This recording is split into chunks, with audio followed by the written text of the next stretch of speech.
नेत्राच्या ज्योतीने दिवे लागतील आनंदाने. डॉक्टर सौ सुनीता कारंडे यांचे श्री गणपती नेत्रालय. आपल्या आरोग्याची काळजी घेण्याकरिता पंढरपूर शहरामधील लोकांच्या विश्वासात सार्थ ठरलेले एकमेव नेत्र रुग्णालय म्हणजे श्री गणपती नेत्रालय. नेत्रालयातील उपलब्ध सुविधा: फेको मशीनद्वारे मोतीबिंदू ऑपरेशन, कॉम्प्युटरच्या सहाय्याने चष्म्याचा नंबर काढणे, मधुमेह व रक्तदाब रुग्णांची नेत्रपटेल तपासणी, काचबिंदू निदान व उपचार, बुबुळावरील काचोळ्याचे म्हणजेच पडद्याचे ऑपरेशन, लॅसिक मशीनद्वारे चष्म्याचा नंबर घालवणे, तसेच सर्व प्रकारच्या इन्शुरन्स कॅशलेस सुविधा उपलब्ध. चला तर मग डोळ्याच्या सर्व प्रकारच्या ऑपरेशनसाठी व उपचारासाठी अत्याधुनिक पद्धत निवडूया. एकदा श्री गणपती नेत्रालयाला भेट देऊया. आमचा पत्ता 4776, plot number 118, Dattanagar, Uma college समोर, पंढरपूर.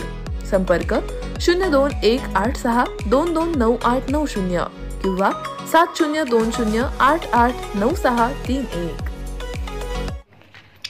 अजित पवार गटातील नेते नजीब मुल्ला यांना वाढदिवसाच्या शुभेच्छा देणारे पोस्टर फाडल्याने मनसे पदाधिकाऱ्याला बेदम मारहाण करण्यात आली. विरोधी पक्ष नेते विजय वडेट्टीवार यांनी या घटनेचा व्हिडिओ त्यांच्या अधिकृत ट्विटर हँडलवरून शेअर केला आहे.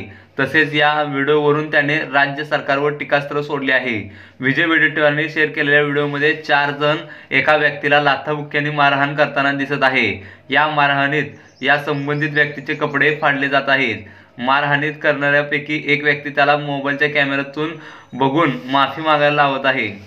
तसेच विजय वडेट्टीवार यांनी त्यांच्या ट्विटरमध्ये म्हटलं आहे की अजित पवार गटाचे नेते नजीब मुल्ला यांचे पोस्टर फाडले म्हणून मनसे कार्यकर्त्याला मारहाण झाल्याचे व्हिडिओ समोर आला आहे. सत्तेत सहभागी असलेल्या पक्षाचे नेते असे दादागिरी करतात आणि कारवाई होत नाही. सत्ताधारी नेत्यांना दादागिरी करण्याचे, कायदा हातात घेण्याचे लायसन्स सरकारने दिले आहे का, असा संतप्त सवाल त्यांनी त्यावेळी उपस्थित केला आहे. अजित पवार गटाचे प्रदेश सरचिटणीस नजीब मुल्ला यांचा काही दिवसापूर्वी वाढदिवस मोबरा येथे साजरा करण्यात आला. या निमित्ताने त्यांच्या कार्यकर्त्यांनी मोबरातील बाहुबली मैदान परिसरात शुभेच्छा देण्यासाठी फलक बसवण्यात आले होते. हे फलक अनधिकृत बसवण्यात आल्याचा आरोप मनसे पदाधिकाऱ्यांनी इरफान सय्यद यांनी ते फाडले. याबाबत अजित पवार गटातील कार्यकर्त्यांनी माहिती मिळताच त्यांनी इरफान सय्यदला मारहाण केली.